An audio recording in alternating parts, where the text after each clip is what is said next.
welcome to the Versa Business Tips Podcast. I'm your host, founder and CEO of Versa Business Systems, Shaheen Mazloom. We're here with a pretty special guest today. Jay Zigmont has found a niche within his industry that is often overlooked. So we're going to dive in today with Jay to talk about this niche, how he figured it out, how he's able to help these people that don't have kids create massive wealth. Jay, thanks for joining us today, man. I'm excited to talk with you. Thanks for having me on. The only thing we'll have a debate on is it niche or niche, or, we can all go back and forth. Right. So I was born and raised in England. So, it's funny. A lot of my friends will be like, certain words you say is in a British accent, or the way they say it in England. And, so niche, it's probably a British versus American thing. Who knows? It could be East Coast, West Coast. I don't know. In the financial land, this guy, Mike Kitsis, he said it this way: the riches are in the niches. So, yeah. It's got to be niches, so it rhymes. Yeah, it must be. Maybe niche is the British way of saying it. But, yeah, man. So Jay, tell us a little bit about who you are, what your company does. Yeah, so we are, Childfree Wealth is a life and financial planning firm serving child-free and permanently childless folks. So, and just for definition, that doesn't mean like the kids are gone for the weekend or, there's not here yet. We're really serving those folks who never will have kids. Right. And most people don't realize about 20% of the U.S. adults over 18 are child-free, meaning they've chosen not to have kids ever. And another 5% are childless, not by choice, something along those lines. So what that means is about 25% of the U.S. will never have kids. Yet, everything with financial planning, everything with wealth assumes you're going to have kids and want to pass on generational wealth. Yep. So what that really means is about 25% of the U.S. is getting advice that doesn't match them. It doesn't apply to them, right? They have this thing called the standard life script that says you go to school, you get married, you have kids, you pass the money to this generation, you work 25 years. And what happens is when you skip off that and go in a different direction, you get to do whatever you want. And that can sometimes be overwhelming. Right. But it means your life and finances need to be different. Yeah. Yeah, for sure, man. I recently just got married, and so we're in I always thought I would have kids, but I'm almost 40, don't have kids yet. My wife's older. She won't be able to have kids. So we're kind of in that undecided, are we going to, are we not? And it's funny when you think about financial planning, even somebody like me that doesn't have kids, I'm like, well, what can I hand down to my nieces and my nephews? And because it's ingrained in us is this generational, handing down to somebody, right? Because that's what we've always taught of. That's how life works, right? And it's not always the case. So Jay, for those people that don't have kids, will never have kids, what are, is it starting with a mindset thing of just focusing on them? Or explain to me how that conversation usually works. Yeah, it is a mindset thing. The way we look at it is we first plan for their life, then their finances, then their taxes. So let's pull it back and go to the end. So most child-free folks don't have a goal of passing on money to the next generation. Right. The way I look at it is my nephews get what's left over. If they get 10 grand or 100 grand, that's fine. But if they get $1 million, I made a mistake. And let me explain why. Because, I'm going to die, I'm hoping 90 or something. Right. They're going to be 60. They're not going to need the money then. Right. Well, let's hope not, right? I mean, let's be real. If they need it at 60, I probably should help them otherwise, right. Or otherwise they don't need it. So it's this different way of looking at money, because if you're not prioritizing passing on money to the next generation, you can make different decisions in life. So a lot of child-free folks, for example, won't retire. They're more like, let me dial back work. We have an approach we call FILE, financial plans live early, instead of FIRE, financial plans retire early. They're running their own small business. They're doing their things. I guess somebody wants to open a cupcake shop. Cupcake shops really don't make a lot of money. Let's be honest. Right. But they enjoy it. Right. So they can do what they enjoy across their life. We also have to plan for long-term care and a bunch of other things. But even some basic things that are in the standard life plan is buying a house. Well, if you're child-free, you don't really stick around that long. You're going to, buying a house and saying, well, I'm going to stay there for 7 years. Probably not.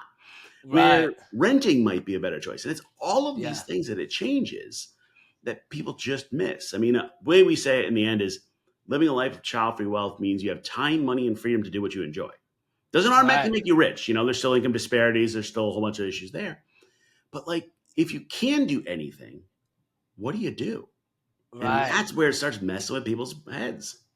Right, right. Yeah, I mean, you do bring up some great points, So like even people, so for example, like my dad, he's at the retirement age, and he's like, I've never thought about what I want, because every decision I've ever made has been about what's best for the family and the kids. And so, when you're brought up, I mean, I feel like everybody's brought up in a way of eventually you'll have kids and a family, and this is what you're going to do. So it's like, until you get to a point where you're like, I'll never have kids, it's like, how do you change that mindset that you've had for the last 30, 40, or however many years? And everything that you're taught about money is completely different. So it's very fascinating to me. So you brought up a good point. Just because you don't have kids doesn't make it any easier. It doesn't make you any wealthier, right? What are some of the things that you're seeing? Obviously, the freedom to be able to move around. So people that don't have kids generally aren't going to stay in the same community for 20 years while their kids go to school and high school and college and what have you, right? They don't need to stay in the same space, right? So, your finances and organizing those finances are a completely different ball game. How did you, because they don't have courses for a kid-free financial planning, right? Like, how did you get into this and learn the best ways to advise people that don't have kids? Like, where did that come from? Yeah. So my wife and I are child free. Mm-hmm. And when I was studying to become a certified financial planner, the thing that was surprising to me is there's never once a mention in any of the education about not having kids. There's like, Yeah. Pre, post, empty nest, but the lifespan, everything assumes As soon as you're going to have kids. So my wife and I, we're both PhDs, and research is kind of what we do. And I started researching. I'm like, maybe we're weird. And now, mind you, we are weird. But like, we'll sit around the table talking about research studies at night. We're a little weird there. But like, how weird are we for being child free and having this different life and all that? Right. And I started researching, and I found on Reddit. Now Reddit's got its own issues. We'll have a separate discussion on this. Right. On Reddit, there's a child free subreddit that had like 1.5 million people. Wow. I'm like, okay, so at least we're not alone. You're not alone. There's at least 1.5 million people in the same situation. So I'm like, okay, let's say there's 1.5 million people out there that are child free. Why isn't there like financial planning for them or like a furniture? Okay, where's the book on it? Right. And I started doing research on it, and it's kind of funny. For my first book, I did an ad on Reddit. I said, share with me what your life of childfree wealth is like. And that ad got flagged as hate speech. And I'm like, what? For what? And I read it like hate directed at me, hate directed at others. And I'm like, what are you talking about? All I asked is, what is your child-free life like? Right. And come to find out, let's be real, we're in a political environment, there's all this judgment that comes around being child-free. Dude, my wedding video got flagged for hate speech. Like, it's a video of my wedding. Yeah, like, well, I had actually asked a marketing expert, I'm like, what the heck's going on? And he's like, yeah, it's like the bald people that get upset because they can see a shampoo commercial. I'm like, okay, I don't know what shampoo is. Like, I get it. Like, but so I started researching this, and, in finance, there's really not a lot of innovation.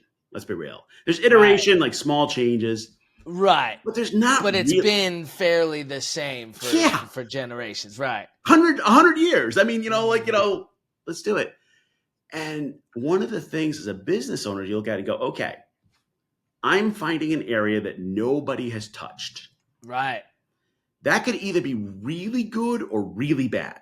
Right. So you start thinking, well, maybe there's a reason why nobody does it this way or has focused. Trust me, I'm in the same boat, man. We do things completely different from any other company in our industry. So I get those thoughts. My staff now has a task. They're trying to figure out how crazy my ideas are. Because I keep coming up with random ones. Like, is it way off? Is it like, so I started looking at this child-free stuff, and I started writing about it and figuring it out and doing the research. And as far as I know, we're the first and only financial planning firm serving child-free folks. Second book's coming out at the end of the year, The Child-Free Guide to Life Money. So I'm literally writing this stuff that does not exist. Right. Creating a process that doesn't exist. And, we are SEC registered, and SEC comes through because you have all, we're an investment advisory firm. You have to get all the compliance stuff. Right. And they said to me, okay, on your website, you have the word unique. And SEC does not like words like unique or special or like you got to back it up. So I said, explain to me why your process is unique. So I said, okay, we're working with child-free folks. We have a different process. We have all this. At the end, they didn't question it. And I'm like, okay, so they'll never officially sign off on things. But they stopped questioning whether it was truly unique. And if the SEC is saying, hey, well, that might be different, we're on to something. And the bonus of that is you got the front mover advantage. So my first book came out last year, beginning of the year. And shortly after that, MarketWatch and Wall Street Journal did a full page feature on child-free financial planning called The Best New Idea in Retirement. All that. Awesome. As a business owner, you can't ask for no, exactly. That's huge. I've been in 700 press hits over the past two and a half years. So when I got the email about you, I immediately researched it. I'm like, this guy's everywhere. And I even looked up your industry and your, what you do specifically. I'm like, you are it. You are the guy. Well, yeah. If you Google child-free financial planning, 7 or 8 out of the first 10 responses are all me. Yeah. People talk about SEO and I'm like, I own it. Yeah. Now, the problem is people don't even know they're child-free. They don't know to look for it. That's a different problem. Uh-huh. But it becomes this challenge. When I started off, I wanted to make a nice, small, kind of lifestyle firm, just do my own thing. And then I realized there's such a need out there. Yeah, massive need. Yeah. Most financial planners are fighting in we call it a red ocean. They're stealing from each other. Yeah. I've got the blue ocean, man. Let's go out and do it and let it grow and see where it goes. Yeah, that's incredible. So as far as, you said you did some research. How did you do kind of the testing when you first started the company of, is there, is this something that's going to be attractive to people? How did you test that out? Because everybody's got ideas, right? But it's very few that actually act upon those ideas and actually do the research. So let's talk a little bit about that. How did you do the research to say, okay, is this a viable business? Is this something I can be the guy on, the first? Why has nobody done it before? How did that process look for you? Yeah, so there's a lot of financial planners out there. And if you try to buy the pay-per-click for financial planner near me, it's $32 a click. Right. So, it's completely saturated. It's just insane. And you're competing against these giant firms. Mm-hmm. So the answer in financial planning is you have to pick a niche. You have to. And, I got colleagues that, I got one guy that I love that he just does Chick-fil-A owners. You can pick a niche for whatever you want to do. Right. And, you start kind of working through, I worked through a bunch of different ideas. And when I started, I actually had one website for parents and one website for child-free folks. Kind of well, maybe I'm not 100%. Split test type. Yeah, exactly. Maybe I'm not sure. Keep my options open type thing. Yeah. Yeah. And I don't, in hindsight, I would have went all child-free earlier, but you got to try it out. Yeah. And I started, I had come out of a coaching world. So my PhD is adult learning. So it's really on the behavioral side of finance. So it fit with who we're serving.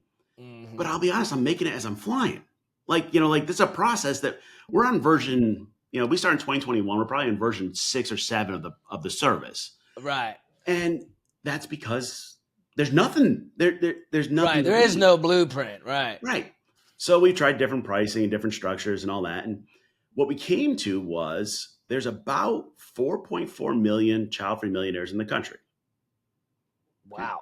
Now, I asked in one of my surveys. Is that the same? Now, is that the same percentage? You mentioned 25% of adults. Is that the same, whether it's millionaires? It's still about 25%. Close enough. If you actually look at net worth, there's really no difference between them. I gotcha. Not much, because child-free folks don't have a goal of a high net worth. So, so there's about 4.4 million child-free millionaires in the United States. And I had asked in my research study, I'm like, what's your experience working with planners? And they were like, oh, I went to a planner and they said, oh, you'll change your mind. Or oh, we're just going to plan like you have kids. Or, really like judgy stuff, like just, Yeah. so they turned them off. Right. So I'm like, okay, I got 4.4 million folks, millionaires, something like 70% of them use a financial planner at some point. So I got a whole bunch of people. I'm like, well, I know, you watch Shark Tank. Don't talk about the size of the market, whatever. But I'm like, listen, I'm the only one in the market. Right. And if I How can do you serve service that 1% of market? that group, Right. that's 44,000 clients. Right. That's crazy. And it would make us like one of the 15th largest RIAs in the country, like Right. huge. So we started working on this and working it through. And we've had good, bad, and ugly. I've gone through different models. We now have a model we're trying to build up and scale up and work through the thing. And what we're finding is we found that about a third of our intro meetings with clients, people would end up in tears. And I'm like, what the heck is going on? A third? Yep. So Wow. hi, get to know you meetings. Yeah. And I asked them, like, why? And they said this. They said it was the first time they felt heard and seen. Right. Can you get much more powerful than that? I mean, like, No. the investing stuff's easy. It's the Right. other stuff. Yeah. Somebody gets me, somebody gets who I am, somebody gets my story, somebody is willing to put time and effort in. Right. But I mean, like you said, you thought, well, maybe I'm weird, right? Like you were thinking that there was a very small piece of people that will never have kids. And so everybody's probably thinking the same thing. And, 25, I mean, that's way more than I thought it was, honestly. Yeah. So in comparison, the numbers I use come out of a study out of Michigan, because that's the best study we have on child-free folks. Mm-hmm. That same study found about 8% of the population was LGBTQ+. Okay. So we're 3 times the size, but nobody would ever know. Right. And there's a lot of overlap, actually. About 50% of the LGBTQ+ community are child-free. So right. But nobody knows. In comparison, there's a group that just does money for military folks. Mm-hmm. And they have a conference for it. They had like 100 planners there. That's only about 7% of the population. Right. And there's 100 planners for them. Right. So you find this stuff. But the problem is I'm making it up as I go along. I'm like trying things. I'm like going, but the good thing is clients love it. I had somebody before she signed up as a client with me, she referred 3 people to me. That's power. If you're referring people that to me is so right. Referring people to you before it's like when Grant Cardone gets money from an event before he even tells you where it is, when it is. That's just incredible. Yeah, I mean, and that's the challenge. Now the challenge of the business owner is, how big is this going to get? Where am I going to go? How am I going to scale it? I mean, like, right. It's almost like too much potential. Yeah, it's got to be overwhelming. The fact that there's realistically, you could have 100,000 clients. How do you service 100,000 clients? I mean, yeah. And the way I look at it, depending on the morning, this is the entrepreneur in me. You wake up in the morning and go, all right, I can't figure out how to serve 44,000. That's 1%. And then in the other mornings, I wake up and go, 1% is nothing. Right. Nothing. Right. Like, that's not even a rounding error. Like, yeah. So how do you figure out that balance? And we do a lot of press work. We do the book and different things. And we're doing a lot of things to get information out of the community. Yeah. But we're trying to serve this population that's being mistreated, underserved, other things, and providing a great service to do it. I mean, absolutely. That's where I want to be. I want to wake up each morning and go, hey, I'm helping people figure out their goals, figure out what they want 100%. to do, and feel heard and seen. And that's big. And make them feel good by, it's, I tell people all the time, it's not always the product, right? People just want to feel that they were taken care of. They were provided the right information that's specific to them. Because everybody's different, even though it's 25% of the population are kid free, like how they all feel about that is completely different. Like you said, there's a certain percentage that can have kids not by choice, right? There's another percentage that, don't want to have kids. It's just not in the cards for them, or they pass that time, or whatever it may be. So I guess my next question is what is we've kind of established there's not any real big advantages to not having kids versus having kids. You don't have to work any less but what are some of the different things when it comes to financial planning, other than the freedom, obviously, what are the big differences with financial and planning and maybe investing versus having kids and not having kids? Yeah, the way we look at it is we try to make your finances simple so your life can be amazing. Okay. So let's play this out. And this is where people start pushing back at me, and that's okay. Owning a rental, you're going to be a landlord, Yeah. does not make your finances more simple. Let's just be honest with that. Like, you Yeah. got to work with that. You got all that. And I have yet to have any of my clients say it makes my life more amazing being a landlord because, Right. like it's not that fun. Okay. Let's be real. Right. No. So why do it? No. Because if I'm going to be a child-free person and I'm going to be nomad, I'm living, I had somebody who lived in a different Airbnb each month and just her and her dog traveled the U.S. Like that's the type of that's life. what I suggested to my dad to do because they're like, my brother's in Seattle, we're in Maryland, my sister's in New York, my grandparents are in England. I'm like, why don't you guys just different place every 2 months? You know, Airbnb it. You can do it for the same as what it would cost you on a couple mortgages. Right. And so now if you're going to live that life, I don't want to be worried about the rental 1,200 miles away and the hot water heater. So like, we're really like investments, simple, long-term passive investments, set it and forget it, as little work as you can, because the way we look at it, you kind of think of it as a tug of war. Your brain has so much space between finances and amazing life. If you're worried about your finances, you can't live the amazing life. Right. How do we set it, automate it, structure it so that no big deal? But we also, for child-free folks, there's a point where you can earn too much money. So what happens is everybody's used to your net worth always going up and to the right. It's always going up. Yeah. Well, at some point in a child-free person's life, and I've found people in their 30s where this happens, every dollar you're earning is going to your estate, which is not a priority. So there's actually a point where you're better off investing in you, which could be in going back to school, could be travel, could be starting a business, could be making the best garden in the world. I don't care. Right. Could be just donating to charities that you care about. Whatever. Right? So we end up with our clients talking about impact a lot. You're not going to have a legacy as far as genetic, but we can have a different legacy. And I'm looking behind you. You got a sign that says, one day your life will flash before your eyes. Make sure it's worth watching. The question we're asking like that is say, what's the second line of your obituary? Right. The first line is Jay died at whatever age, blah, blah, blah. Right. The second line is normally father of 3 and right. No. What's that second line say? Right. What do you want to be known for? Yeah. What's your tombstone say? No. And by the way, it doesn't mean you have to like be the best at, something or go up the career ladder or, what is it? Like you could be the, I guess somebody who 100% into gardening wants to be have the best garden in the world of like whatever. Awesome. Right. Do it. Right. And they're like, but can I? Well, I have the Childfree Wealth podcast, and one of our top downloaded episodes is I'll make you quit your job. You're making a 6-figure salary, but you're hating the life. Yeah. Quit it. Go do something else. Go. A whole bunch of people like want to quit their jobs and become librarians. Do it. You get paid nothing, but if you enjoy it, do it. Invest in yourself. Invest in your happiness. Optimizing for joy rather than just optimizing for more dollars. Right. And by the way, so here's a problem. Financial planners are usually paid a percentage of your assets, like 1% of your assets. Right. So their built-in expectation is, so I saw a commercial, Fisher Investments. They said, if you do better, we do better. Right. They're getting the percentage. Exactly. But for child-free folks, earning more money and having a higher net worth is not doing better.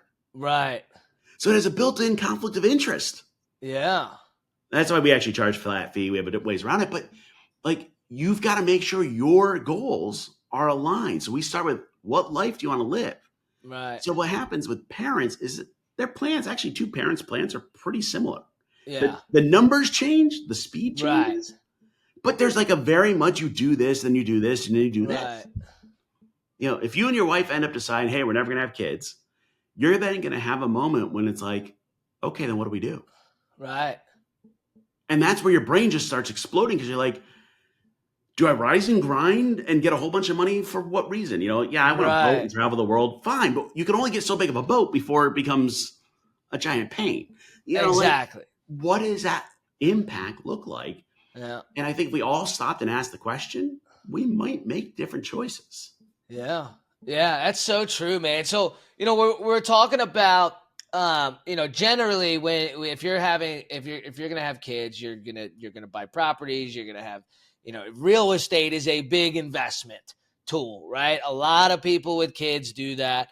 So what are the alternatives for other than real estate that you're generally pushing people towards or advising them to do? You were talking about different avenues. What are some of those avenues that you're having, those long-term wealth building kind of set it and forget it tools that a lot of your clients are doing? Yeah, the vast majority of our clients, we invest in 3 ETFs, the whole US, the whole world stock, and some bonds. That's Right. it. Set it and forget it. And people go, well, I need exposure to real estate. Well, you get a real estate investment trust, you get exposure to real estate. No problem. True. I don't have to do the work. You don't need to own the real estate. You don't need to be the landlord. Yeah. We're not investing in individual stocks. We're not doing anything fancy. Right. If you look at the numbers, the best investors are dead. They're people Right. that bought money in the stock, bought stocks, and did nothing with it. Yeah. Okay? We're like, look, how simple can we make it? From an investment standpoint, 3 funds. That's it. Right. And we always test it. Does this make your life more simple, your finances more simple, or make your life more amazing? Right. And what happens is we actually want our clients at Ideal World. They look at their finances twice a year, go, yep, they're still there. And that's it. We spend more time with our clients talking about spending money than saving money. Interesting. Because you've been trained to save, you've been trained to spend. Where we have people, they got millions of dollars and we'll go, okay, you're going to die with $20 million. That's a problem. Right. So you start spending it or giving it. And we got people that we call it the blueberry problem, where they might have 5 million or 3 million or whatever. And they're buying the frozen blueberries because they're $1 cheaper than the fresh blueberries. You should buy the damn blueberries. Yeah. And it might be the margarita or whatever they're. Yeah. They're scripting and saving. I'm like, I got somebody, with tens of millions of dollars cutting coupons. I'm like, why? Why spend the time? Now, if you enjoy it. Right. Fine. Sure. Right. There's some people that have the game of they want to take a whole cart of groceries and walk out and pay $1. Okay, fine. Yeah. I had a friend like that. But let's go enjoy it. Yeah. And that is not the way our brains are wired. Right. Got to save, got to do this, got to do that, got to pass the money. No, we get to a point where our clients will ask them, whose voice is in your head saying you got to do that?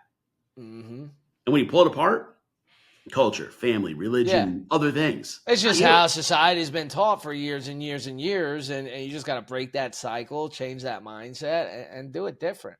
We asked in our survey, we asked the question, are you happy? Just open-ended, just kind of. Period. Are you happy? 94% said yes. Really? Now, you look at that in the general population. That's BS. It's 50% at best. Right. And the people that said no, they're like, it's not because of my child-free choice or not.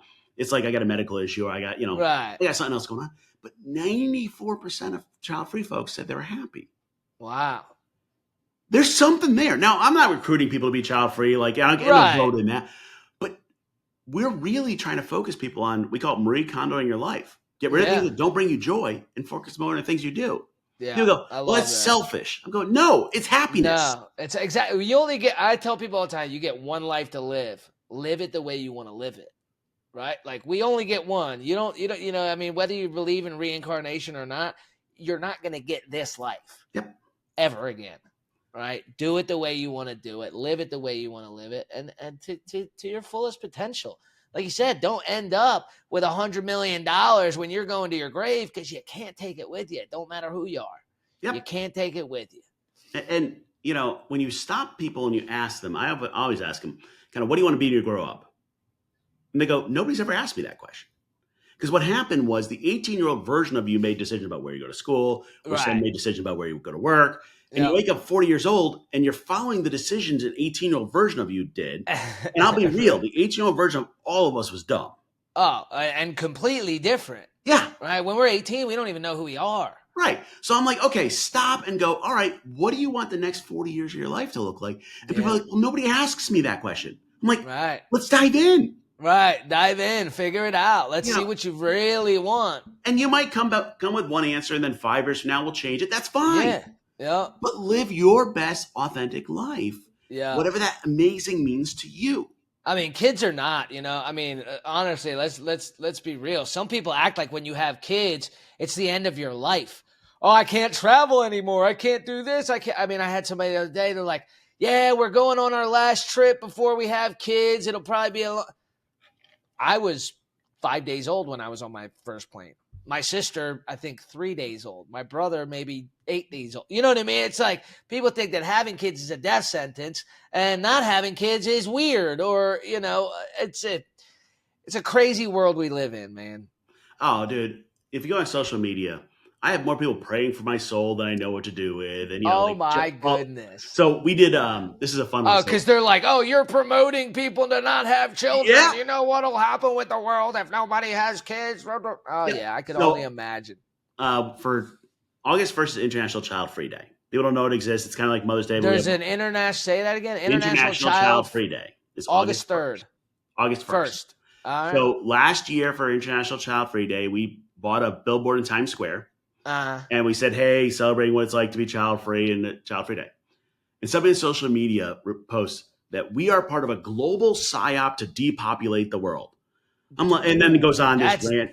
And I'm like, yep, powerful. I wake up every morning. I'm like, how do I depopulate the world? Like, dude, no. Like, I don't give a crap about if you have kids or not. I just want our child-free people to get good advice. To be taken care of and get the right advice. Yeah, 100%, man. But the judgments and, it's... I mean, it doesn't matter what you do. That's always going to be around. And the better you do it, the more that happens. It doesn't matter. I mean, you could be the complete opposite, Yeah. Pushing people, hey, have more kids. Somebody said to me this way, and I'm a gamer, in my spare time. They said, look, if you're in a video game, you're going the right direction when you start running into enemies. Right. And I'm like, all right. He goes, the business is the same thing. Yep. You start running into enemies, you are going the right direction. You're going in the right direction. Exactly. Now, does that make it feel any better? No. I mean, that's why one of my first hires was somebody to do social media because I don't want to deal with it. But right. You start realizing, okay, if they're hating on you, you're probably doing something right. Absolutely, man. Absolutely. Dude, it's been great chatting with you. I love the conversation because, like I said, I'm in the same boat. I don't know if I'll have kids or not. We may not. But it lets me know that that's, one, not weird, that there's financial planner, a financial planning company, you only, that can guide me in the right direction if that's what we decide. So, dude, I commend you for what you're doing. You've created something that never existed before. One of the hardest things to do. Starting a business, period, is extremely difficult. When there's never been a path before you to be able to do it successfully, that's even harder. So, man, congratulations on everything that you've built, all your success. And, dude, I'm excited to see where you're at in a couple of years or even, a few months from now, because I can only imagine how big this thing goes. And, dude, I'm excited for you, man. I appreciate it. Anyone that ever wakes up and you got an idea as an entrepreneur and you're like, is it crazy? If it's crazy enough, it just might work. Like, that's kind of like. Absolutely, man. So all the people out there that don't have kids, won't have kids, what's the best place to start to reach out to you? So, to start and just have a conversation and see where it goes. Yeah. So childfreewealth.com. We got the Childfree Wealth podcast on the social medias. And then the new book coming out this year is The Childfree Guide to Life and Money, out for pre-sale now. Awesome, man. Awesome. So I'm assuming all those books can be bought on Amazon? Or at your local bookstore. Come on, we don't have to give Amazon all the money. Love it. I'm not in the bookstores yet, just on Amazon, but, one day. Absolutely, man. Absolutely. All the best. Have a great day. And, dude, we'll have to have you on here soon and see how things have progressed. And hey, maybe even do a live consultation with me and my wife. I'm game for it as long as she is. Absolutely. She's game for anything. She's awesome. Have a good one, brother. We'll talk soon. You too.